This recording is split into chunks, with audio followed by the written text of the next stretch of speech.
Hi everyone, playing Tyler for Finding Sasquatch. Come to you again from northeastern Ontario.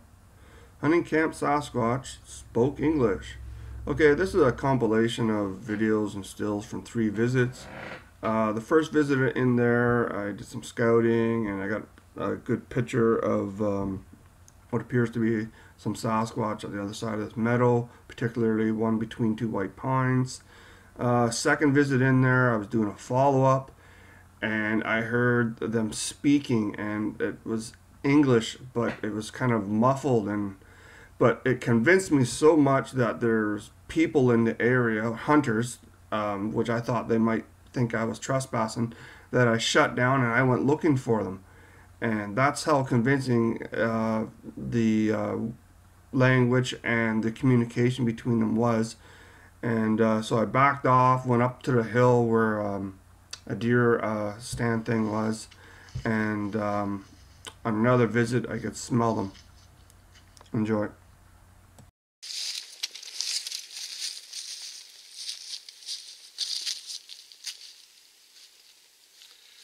Okay, so about a week or so ago, I ran into a deer hunter. I was just scouting areas that looked good. Um, anyway, we got to talking. Invited me in for a beer. Anyway, so I went and here and talking about the wildlife. They're deer hunters. Um, he he mentioned he had a funny looking bear thing come up, or he thought it was a bear anyway, up on the little shack there, the little small one. I don't know if that's just a wood shed, I guess. Anyway, so I thought that was interesting. Then I showed him a picture on my cell phone of a Sasquatch I got, I guess last winter, and it's going to be in my book I'm working on. But anyway, he stared at it, and I let him come to his own conclusions. He goes, "Are those Sasquatch?" And I said, "Yeah." And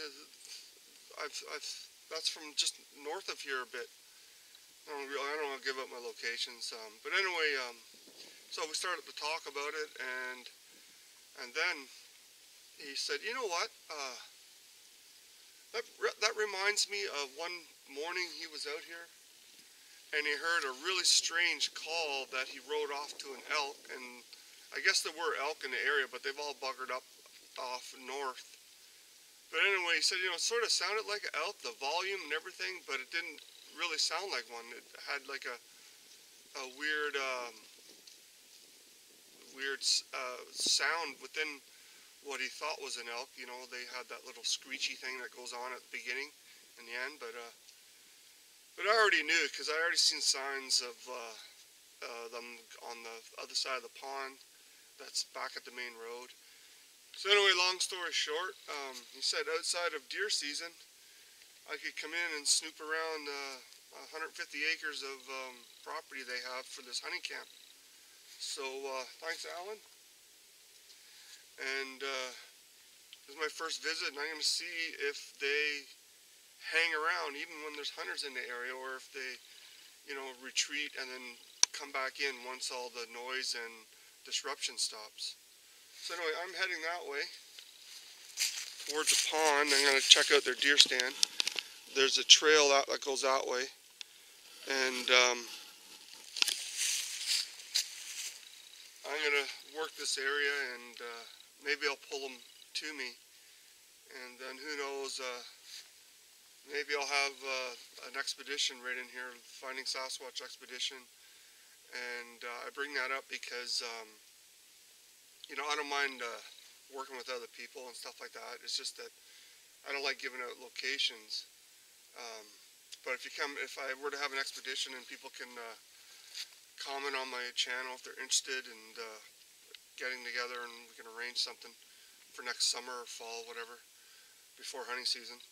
And then, but in here it's private property, so you can't come in here unless you got permission, and it would be through me, right? And I mean, you take your life in your own hands if you try to trespass in here. There's hunters all over, waiting in trees and stuff with guns, and lots of stories of people getting shot, so that weren't supposed to be there. So anyway, okay, so let's go hiking.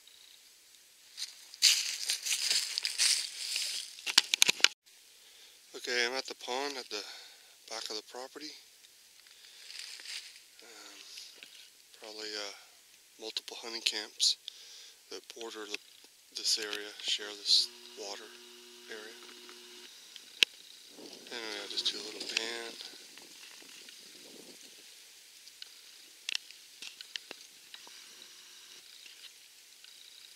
Evidence might be scarce until spring or something, when they have a chance to relax after all the hunting and shooting of deer in these areas. And the pan light comes that way, and go that way. So I'm just gonna snoop around. There's some muddy areas. I'm gonna snoop around for prints and see if I can see any signs of them. Okay, so this is a pan of the southeast part of the lake. There's some interesting dark shapes in the grass. Why are they interesting? Well, because it's in full sun and there's dark shapes in front of the trees, but also sitting in amongst the trees. So anyway, if you can see something, great. If not, then that's fine too.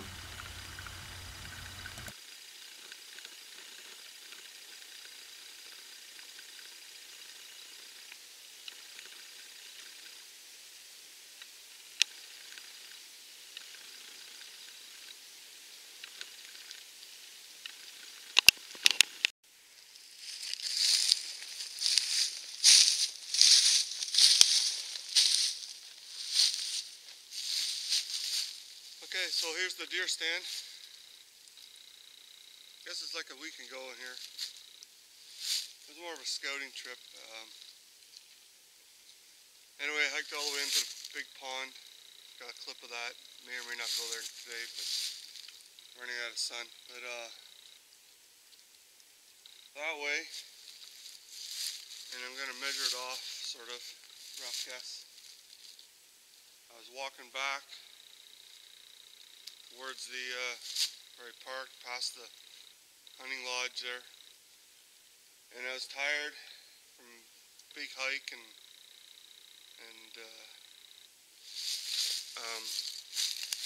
I just decided to take a picture of an area that, wow, that looks good. If I was a Sasquatch and I wanted to watch what was going on the trails, I would choose kind of like an inlet or an opening of a tree area, and where there's cover at the back so you can walk through clear line of sight, but still be far enough from the trail for cover and to escape. Anyway, long story short, it looked really good for an area. So I took a picture, and there's some maybe ones, you know how they hide and stuff, but there definitely was one at the back, sort of behind, on a little bit of a hill, behind a little tree that all the leaves were down. So nice black, pitch black one. And once I zoomed in, I was trying to actually take a closer look while I was there, but the sun was right in my eyes at that time, and I was like, you know, I'm doing all this, and I don't know, maybe they know that, but anyway, I took the picture and got home and took a closer look at some suspect areas, and sure enough, but anyway, I was beat. I'm like, oh, you know, I had to leave myself. When you're out hiking off trail, you gotta leave yourself enough energy to get back to your car. So anyway, let's go find that area.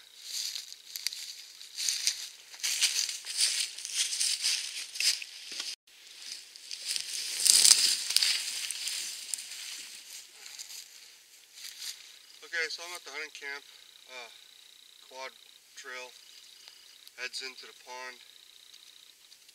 I mentioned earlier that there's a tree stand up that way. maybe about 100 yards away, and I think there's one over here too. I'm going to confirm that. For sure the one I seen was on the left, but that one was on the right. Anyway, I got back from a long day of hiking, and I came by this area here, and there's a white birch at the back, right where that hill is, rock. That's the Canadian Shield, that's the granite there. And I'll show you the picture, but in between the white birch, when I zoomed my picture a little bit and I looked a little closer at it, there's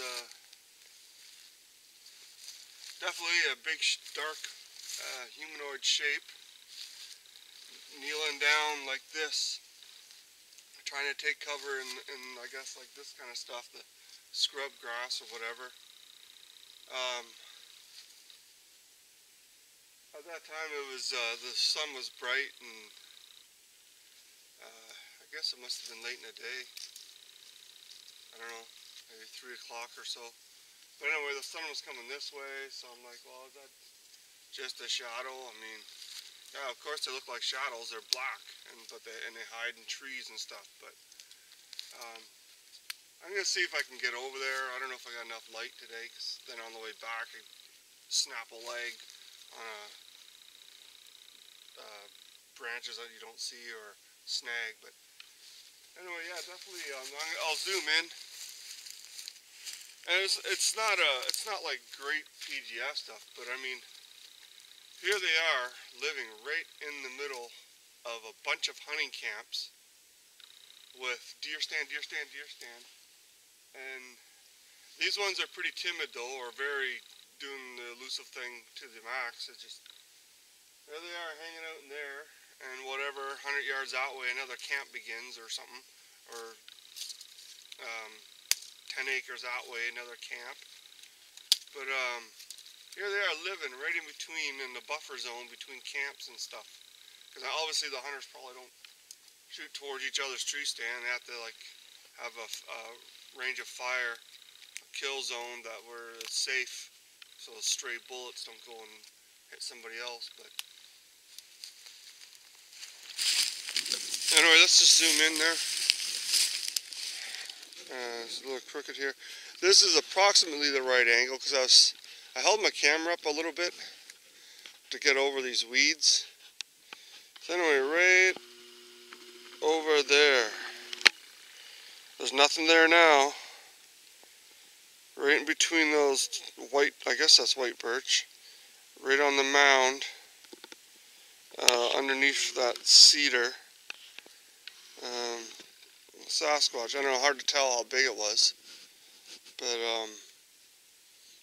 I took a quick look at my picture, and you know how you look at your camera and it's so bright you can't really see your snapshot. But anyway, it was kind of a follow-up investigation, and I just always want to see if they're hanging out at the hunting camps and the hunters just don't know about them. So after the end of a long day and a lot of hiking up and down hills, I decided just to take a picture of this meadow area. I think I used zoom on my camera a little bit, my cell phone. And upon review, I noticed these dark shapes, and there's an outline. There's one crouching down, maybe my size, and there seems to be juvies with it. Anyway, it was so bright that day that I couldn't see what I took a picture of. I was just trying to get a picture of that area. There's the trees and a follow-up, nothing there, less cover, but and the sun's different. But anyway, you can see there's nothing black or dark back there to do that shape. And if you want to look closer, he's not alone. But the cool thing about this video is hearing them speak, and I was so sold on the fact that it was English that I thought that someone came across my car way back at near the road and thought I was trespassing. So I packed up and went looking for him to explain I had permission. I know you always have permission, but anyway, that's how convincing it was that there was people in the woods right up there speaking English, and I went looking for them. and I couldn't find anything, and I didn't see anything. But another visit right in that area there, which is between this tree stand. I could smell them going down that trail. I backed up and I was trying to locate them, and then the smell just went away. And I thought that was interesting too. That's happened to me a few times, but with the talking thing, it's happened to me before. But I was so close to trails that it must just be hikers and stuff. But in this case, there wasn't anybody around for a couple kilometers. And anyway, pretty cool Sasquatch, either talking English or mimicking English. And I just wanted to bring you that. And thanks for watching.